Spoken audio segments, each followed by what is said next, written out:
UFC 187 on the horizon, the intrigue runs deep. #1 light heavyweight contender Anthony "Rumble" Johnson, fresh off of a pair of devastating knockouts.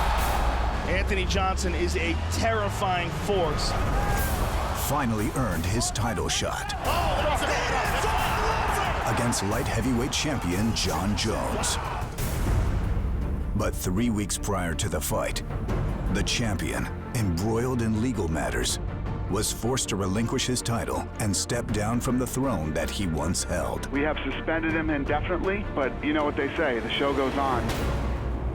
So a new adversary emerged. Anthony's the guy that got submitted by Josh Koscheck. Anthony's the guy that tapped out before Vitor Belfort had a choke in. I'm just like, man, if you would have told me a couple years ago that I was gonna fight Rumble Johnson for a championship, I'd say you may as well pack that belt up. Send it to me right now. And now Daniel Cormier will take on Anthony Johnson for the undisputed UFC light heavyweight title. Everything turned around in like a blink of an eye, so it's a dogfight now. That's what it is. For the first time since 2011, a man other than Jon Jones will be called champion at 205.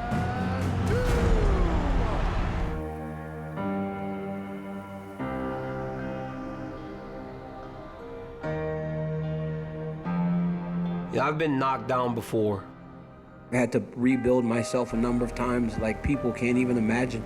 And this is no different.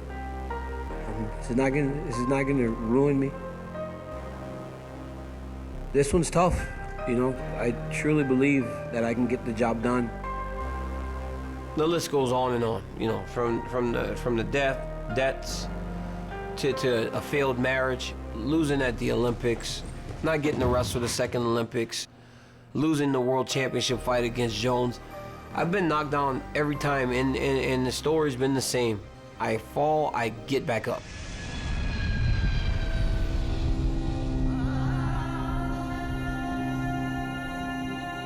Well, you know, the good thing about DC is, you know, he's had opportunities that passed by and failed opportunities, that he's always waiting. He'll knock on that door, and if that door opens, he's going to take it. This is Cormier's second shot at the UFC light heavyweight title in a span of 5 months. He just fought Jon Jones for the belt in January of this year. Jon and I had a lot of bad energy and bad blood. You know, we don't get along very well, and that's what you saw leading into the fight. Joe, the wait is almost over. Jon Jones set to take on Daniel Cormier here at UFC 182. Cormier was able to keep the fight close and had more success than most have had against Jones. But in the end, he would come out on the wrong end of a 5-round decision. When I walked out of that octagon, I said, man, I blew it. If I don't have a goal, I can't just do this for nothing. You know, that championship is what drives me.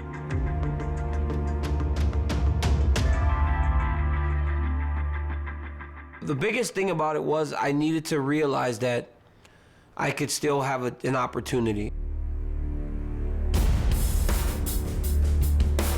During his next training camp after UFC 182, opportunity did present itself sooner than anyone expected. When news broke that the UFC had vacated Jon Jones' title, Cormier knew exactly what he had to do. I called Dana. I called running on the treadmill. I was making sure they heard that I was, you know, preparing. I left a message. I never leave messages. So finally, I got a call, and it said Zuffa LLC. So I'm like, shh, shh, shh. I'm like, this is the call. So we get on the phone, Lorenzo and Dana are on the phone together, and they told me, you know, DC, you got the shot. And now, having been presented with this golden opportunity, DC knows that there is little room for error in his preparation. Hey, What's up, Jeff? How you welcome doing? back. So we're looking at all in all about 110 minutes total treatment time, with 90 minutes of that being at pressure. Okay. What am I gonna watch for the next hour and a half? Oh, got it. Captain America. Well, you know, I do hyperbaric treatments. The results that I've been getting, it's been amazing. It's just the oxygen passes through your system, and you're taking in more oxygen than you could ever take in. Here we go, we're going to 14.7 psi, which is literally double atmospheric pressure. Added benefit for our professional athletes is it also flushes out lactic acid. This allows our athletes to train a little harder, recover faster. Ears doing okay? Perfect. What he's trying to do is equalize his air pressure. It's a similar feeling to being inside a plane or driving over a mountain or something like that. Now that this fight just got announced, I'll try to come twice a week. If you know, there's just so much training to do in such a condensed period of time that you got to kind of fit it in.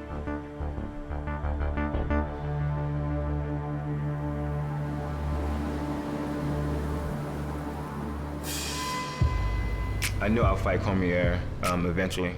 I didn't know if it would be for a title or I didn't know if it would just be for a main event for some other show. But I knew one day I was gonna fight him. Everybody deserves a second chance, and this is his second chance at a title, back to back. That doesn't happen often. So I know he's gonna come ready to fight, and he's hungry. I know he's hungry, but I'm hungry too. Of course, Anthony "Rumble" Johnson is ready for his title shot. In fact, he was the one originally scheduled to fight for the belt at UFC 187. Training camp had been going as planned, but the late opponent switch 3 weeks before the fight to another elite competitor with an entirely different skill set would make this upcoming fight inherently different. Jones just has different tools, of course a different style, and Cormier is a grinder. I actually think he's tougher than John as far as styles for me. But I'll make sure, you know, May 23rd, that it's not going to be a tough fight. Regardless of opponent, this title shot has been something that Johnson's been chasing for 8 years when he first fought in the UFC. And it hasn't come easy. In his early days, he competed at 170 pounds. An incredible feat in itself when you consider his massive frame.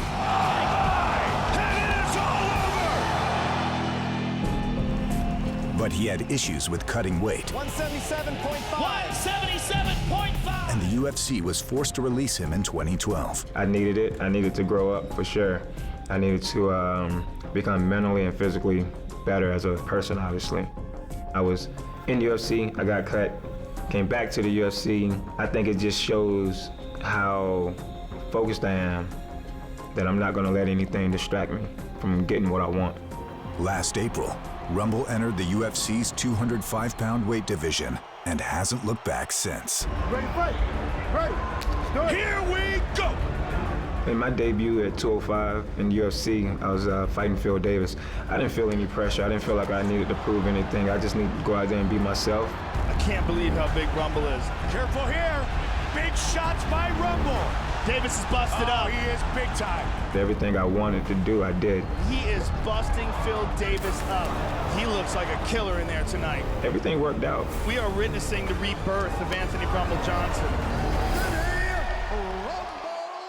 The win booked him in a fight against Antonio Rogerio Nogueira, a man with a long history in the sport who has beaten names like Alistair Overeem, Rashad Evans, and Dan Henderson. He's got a ton of experience over me, and he's seen it all, but I don't think he truly understood what he was up against. He got tagged. He's hurt. He's hurt. Oh my goodness! That's it. It is all over! Anthony Johnson is a terrifying force at light heavyweight. For his third fight at 205 in the UFC, the organization had big plans for Rumble and matched him up with Alexander Gustafsson, the man who had come closest to beating Jon Jones. Gus was #1, the guy who, in my opinion, beat Jon. And I trained my ass off just to fight Gus, because I was like, you know what? After watching what he did to Jon, I know he's gonna give me a run for my money. Not only would the bout determine the #1 contender in the division, but it would take place in Gustafsson's home country of Sweden, and Johnson would have to go into hostile territory to earn his spot. Of course, when I walked out, there were people booing everywhere. You know, I had a little smirk on my face because I was like, you guys have no idea what's about to happen. Johnson, Gustafsson. Gustafsson trying to tag out trouble. Gustafsson, he's locked. Rumble trying to finish Alexander Gustafsson. Big shots on Anthony Johnson. Oh, that's it's all over. Anthony Rumble Johnson. The first round knockout sent shockwaves throughout the light heavyweight division and made one thing obvious. Anthony Johnson would be the next to fight for the UFC light heavyweight title. Right before I fought John, I found this place here in Gilroy, which is about 30 minutes away. A yard for the kids. So now instead of always feeling like we have to rush them to the park or do something, you can open the back door, the kids go in to play in the yard. But it's amazing. You know, I've got the room to go outside in the morning and hit the pads. Oh, it's nice out here today. We're blessed, you know, he got the perfect opportunity. I mean, these second chances don't come very often, and it's a dream come true for all of us as a team. Go. Hello. Prior to the defeat against Jones, Cormier had never lost a pro fight. He began his career as a heavyweight and dominated men with much more experience. The jab from Cormier. Down goes Silva. Cormier has done it. Former champions. And a slam takedown by Cormier. Wow. That was a solid shot. Yeah, that one hurt him. And men with incredible knockout power. And the big right hand. Last year, he made the move to 205 and notched his 14th and 15th wins. Oh, my goodness indeed. Look at that. So going into this fight with Anthony Johnson, Cormier is brimming with confidence. It's gonna be tough, but people now have built him into this monster. Yeah. Everybody hits hard. Man, I fought at heavyweight for a long time. I fought Bigfoot and got hit by him. I fought Barnett and got hit by him. I think a lot of it is perception. Anthony didn't knock out Andrei Arlovsky, and Anthony didn't knock out Phil Davis. So I think it's all perception. And I'm gonna go out there and I'm gonna compete. And I truly believe I'm gonna win. I started helping Daniel basically when he made the decision to drop down to 205. It's all about putting as much good nutrients and good food through your body as possible, not about limiting that. Early in the camp, when he's got lots of time, we're making just lots of healthy meals, basically keeping his calorie intake really high because all that exercise, the volume of work, the weeks adding up. Then as we get close to the fight, as his routines are gonna slowly dwindle down to keep his body healthy, we're gonna taper the meals down. So basically the meals kind of work with his workload. I'm not a big fan of mushrooms. I can't eat the big clumps, you know? Like I'll eat like little pieces of it, but like the big chunks, I can't deal with.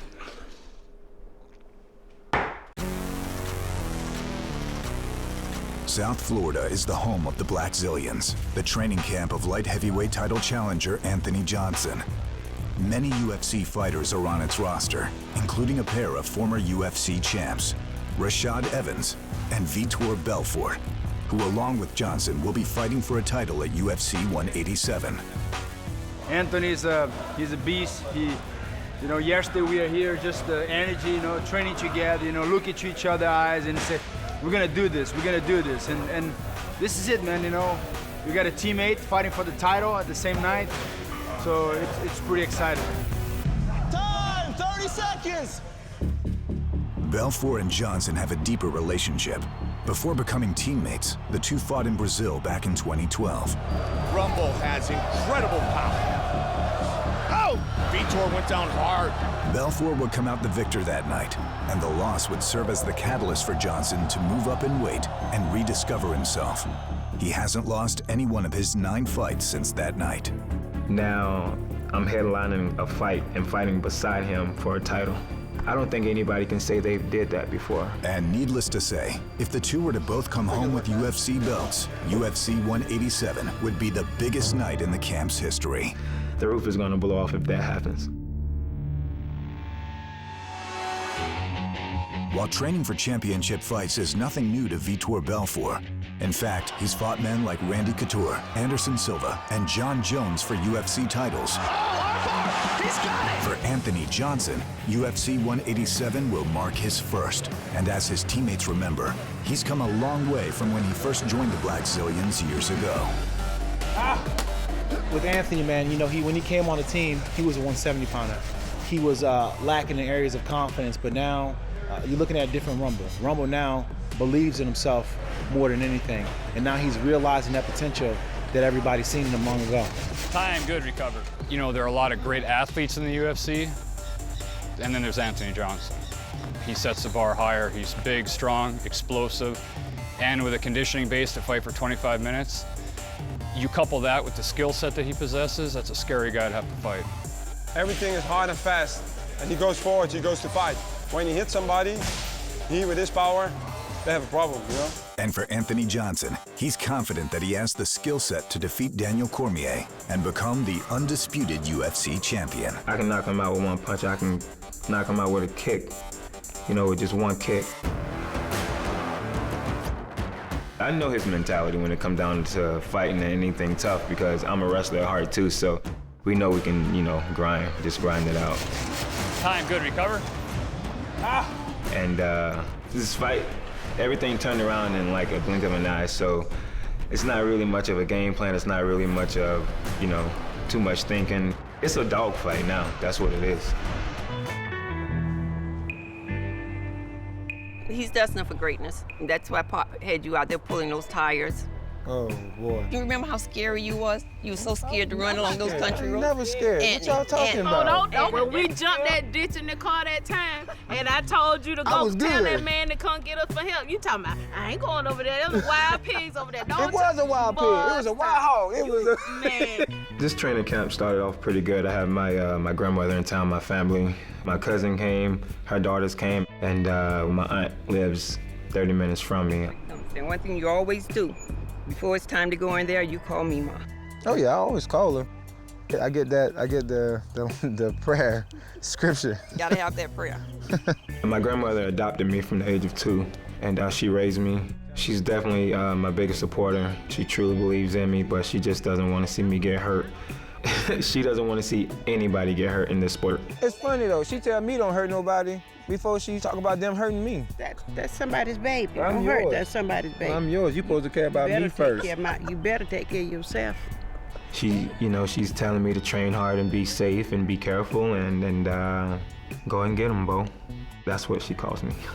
That last one, she was like, ooh, ooh, ooh, ooh, get him, Bo, but don't hurt him, Bo, don't hurt him. Oh my goodness. Anthony's opponent, Daniel Cormier, holds a 15-1 record and is confident he'll win the title this time around. Cormier being confident is great because I wouldn't want to fight anybody that's not confident. That's not a fun fight for me. That's not a worthy opponent. He said some things, which is fine, that's his own opinion. But opinions don't matter May 23rd. At the end of the day, it comes down to who wants it the most.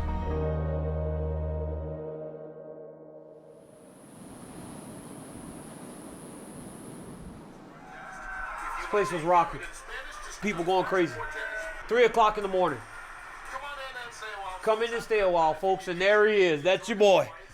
Right there on network television, talking about Rumble versus Gustafsson. The one thing that I've learned about Rumble is that now he looks like he's so calm walking to the octagon. It's almost as if he just belongs there. You know, look like he's confident. And if you look at his face, he has no doubt in his mind he's going to win this fight. This is a guy that came from 170 pounds. He's probably one of the biggest guys in the 205-pound division now and hits like a Mack truck, you know, so the dude's very tough. It's like there's not a time in this fight where I'm going to be able to be lazy. I've got to be on my game. As you're going to see with Gustafsson, he throws a lazy front kick and boom. Fight's about over, man. Boom. There it is. Right there, you cannot be lazy at any point. And once he gets you hurt, you know, the guy knows how to finish a fight. Head kick. Watch this here. Boom. Now Alex is hurt. Look at Alex trying to move his head when his equilibrium is off. Look, nothing, no extra follow-up punch landed. But because his mind's already fuzzy, he falls over. When you're hurt, you don't want to fall over. You want to get to the clinch or something. The head punch, when those punches showed, when your head starts whipping back and forth, he was done. Good stoppage. You know, most impressive performance to date by Johnson. Take nothing away from this guy. You know, I love my training camp for John Jones. Luke Rockhold and those guys, they laid it all on the line. But when you're preparing for a championship fight, you want the best guy to help you prepare, and that's Cain Velasquez. Well, you know, unfortunately for DC, the last time he didn't have Cain, you know, available because Cain was injured, but this time around, he had Cain with him.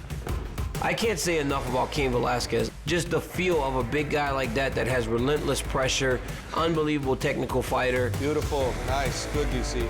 The skill set those two guys have, they're head and shoulders above anybody else. And nobody can push each other like they can, and not meaning like hard-wise, but technical-wise. Nice. Only an Olympian can do that. Yeah, Olympian can do that. Most of the other guys can't do that. Johnson, yeah, he hits really hard. He has really good kicks also, really good stand-up. So obviously with the sparring, I'm gonna throw a lot more kicks. I'm gonna try to place those punches as clean as I can. Nice check, DC. Good check. Nice. Anthony's done a great job, but Anthony's been on cruise control through these 9 fights where he's looked amazing.